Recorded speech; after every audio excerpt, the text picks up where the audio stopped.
Hello everyone, welcome to English Shorthand classes. Exercise 13. Get ready for the dictation.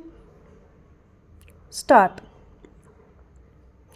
Mr. President, when I received your invitation to inaugurate the 39th annual session of the Federation of India Chambers of Commerce and Industry, I was somewhat hesitant in accepting it.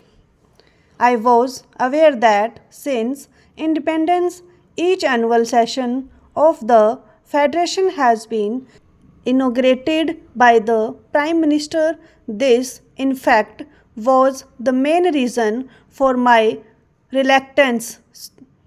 These annual meetings are beginning to become almost a ritual, and I am not much of a believer in rituals. I am also not happy about the tendency to turn to the Prime Minister to inaugurate every function of importance and to consider that a function which is not inaugurated by the Prime Minister is only of second rate importance. I feel strongly that other cabinet ministers, as also people in public life outside official dome, should perform such functions far more frequently than they are at present doing. Your experience will always be useful. Within the ranks of industry, the younger group feels that it is not fully playing its part. I have often spoken of my intention to keep in together some younger generation. I am calling together some younger industrialists, technicians, and managers from both the private and public sectors to discuss concrete and specific problems within the broad framework of our basic objectives. I will be a sharing of thought and perhaps evolving of new ideas. Dynamic changes are needed now in attitudes and functions. In your address, Mr. President, you have pointed out that India is still a depressingly poor country and expressed concern that we have not succeeded well enough in our effort to reduce poverty and develop our economy.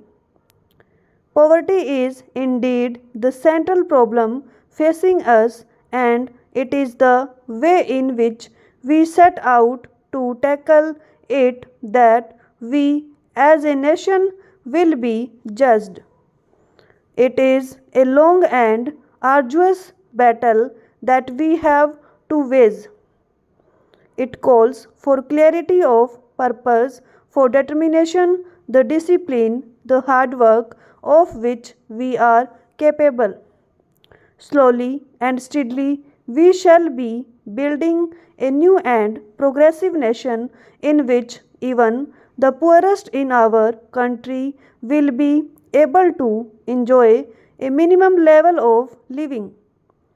There will be fuller employment, more widespread facilities of education and health, greater opportunities for youth, and less inequalities of income and wealth. After you had shown so clear a recognition of the challenge of our situation, I was a little disappointed, Mr. President, to hear you suggest that we would be well advised to have a smaller eighth plan.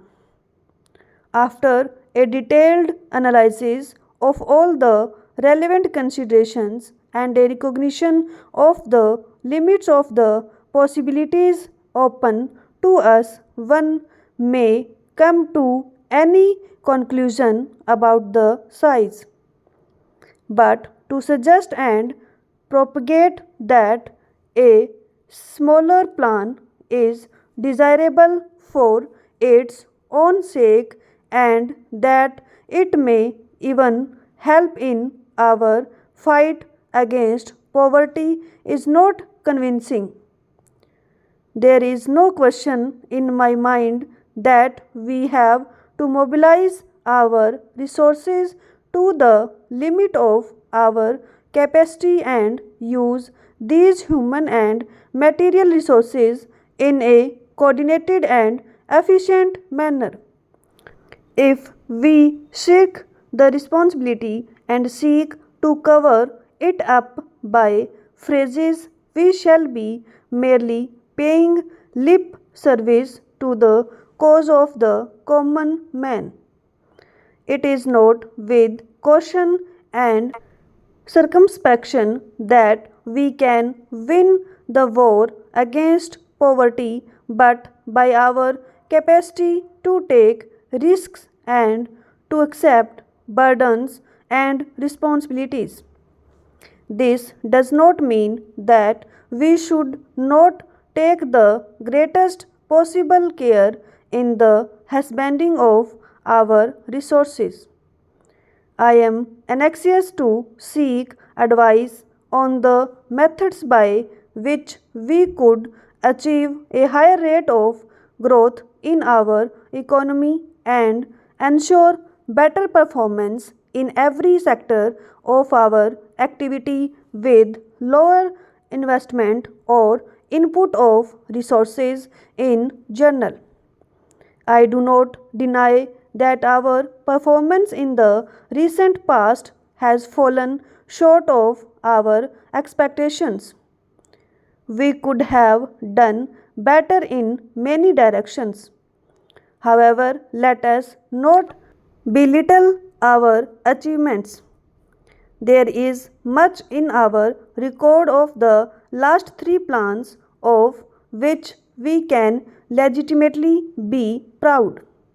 Let us not forget that the current level of industrial production is nearly twice of what it was in 1955 and we produce a large range of commodities which we did not produce before. The output of food grains increased by 70% between 1990-91 and 1994-95. Let us not ignore the great progress in education, especially primary education and technical education. New skills have been developed. Science and technology are making their presence felt in distant villages. Much of the frustration which exists in the Indian economy today and which you have voiced flows from the fact that the performance of the third plan has fallen short of our hopes. Let us by all means learn from our mistakes and attempt to correct them to best of our abilities and resources. Stop.